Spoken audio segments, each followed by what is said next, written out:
السلام علیکم دوستو، یہ کہانی اس لڑکے کی ہے جو روس کے شہر سینٹ پیٹرزبرگ میں موجود ایک غریب خاندان میں پیدا ہوا۔ اس کے خاندان کی غریبی کا یہ عالم تھا کہ 2 وقت کی روٹی مشکل سے ہی ملتی تھی۔ اتنی غریبی کہ ان کے گھر میں اپنا ٹوائلٹ ہی موجود نہ تھا۔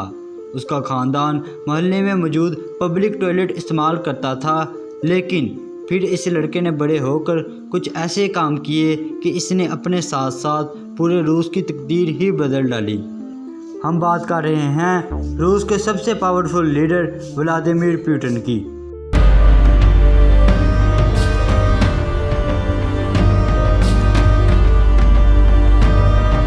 پیوٹن کی ابتدائی زندگی کیسی تھی، یہ سیاست میں کیسے داخل ہوا، یہ سب کچھ آج ہم آپ کو اسی ویڈیو میں بتائیں گے۔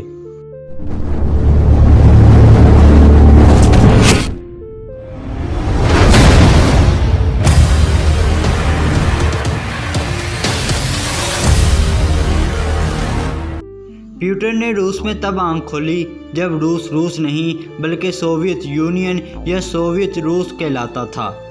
اس میں کمیونسٹ حکومت تھی۔ یورپ اور مڈل ایشیا میں اس کا زبردست کنٹرول تھا۔ پیوٹن کمیونسٹ سسٹم کو بالکل بھی پسند نہیں کرتا تھا۔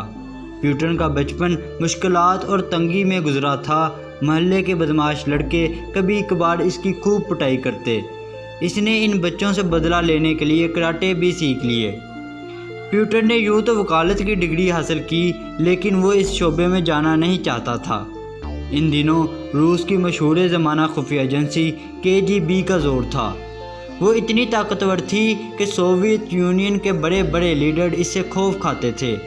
جو لیڈر اس کے احکامات نہ مانتا، اس پر طرح طرح کے الزام لگا کر KGB اس کا صفایا کر دیتی۔ پیوٹن بھی اسی خفیہ ایجنسی کا حصہ بننا چاہتا تھا۔ اس کی ایک بڑی وجہ اس کی فلمی سوچ بھی تھی۔ وہ اپنے آپ کو مسٹری مین بنانا چاہتا تھا جس کے دل میں سینکڑوں راز موجود ہوں۔ کسی نہ کسی طرح یہ KGB میں بھرتی ہو گیا۔ یہ بات ہے 1972 کی، جب پیوٹن KGB کا ایک چھوٹا افسر تھا۔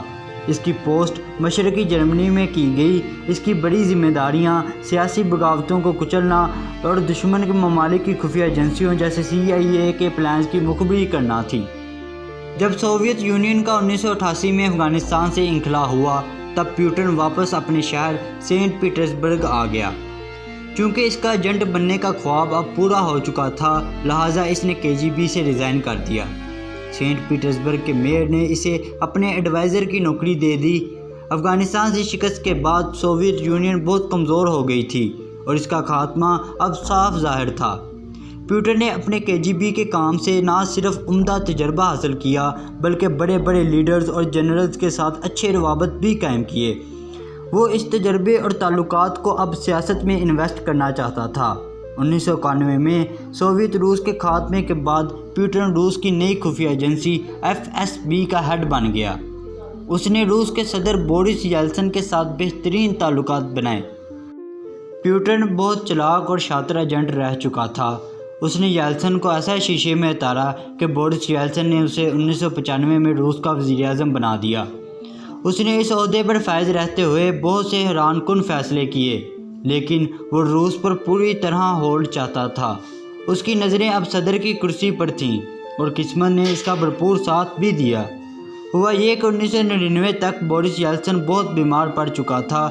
وہ اس کرسی سے ریٹائر ہونا چاہتا تھا۔ اب روس میں قانون یہ تھا کہ صدر کی ریٹائرمنٹ کے بعد ملک کا صدر وزیر اعظم بنتا تھا۔ اس لیے جب 30 دسمبر 1999 میں بورس یلتسن نے ریزائن کیا تو 31 دسمبر کو پیوٹن کو آفیشیلی پریزیڈنٹ ڈکلیئر کر دیا گیا۔ 2000 میں جب صدارتی الیکشن ہوئے تو پیوٹن بازی جیت گیا۔ پھر 2004 کے الیکشن میں بھی پیوٹن ہی جیتا۔ اب روس میں قانون ہے کہ مسلسل 2 بار صدر بننے والا لیڈر تیسری بار صدر نہیں بن سکتا۔ اس لیے 2008 سے 2012 تک وہ صدر کی بجائے وزیر اعظم کے لیے اہل ہو گیا۔ پیوٹن اس وقت روس کی سب سے طاقتور شخصیت ہے۔ اس کی مرضی کے بغیر ماسکو کوئی قدم نہیں اٹھاتا۔ آج پیوٹن 72 سالوں کا ہے، لیکن اس کی فٹنس دیکھ کر اس کی عمر دھوکہ معلوم ہوتی ہے۔ سو مائی فیلوز، آپ کے خیال میں کہ پیوٹن جلد اپنی کرسی سے ریزائن کر دے گا یا اس کا سیاسی کیریئر ابھی طویل ہے؟ ہمیں کمنٹس میں ضرور بتائیں۔ ہمارے چینل پیٹریوٹک ڈیفینس کو سبسکرائب بھی کریں۔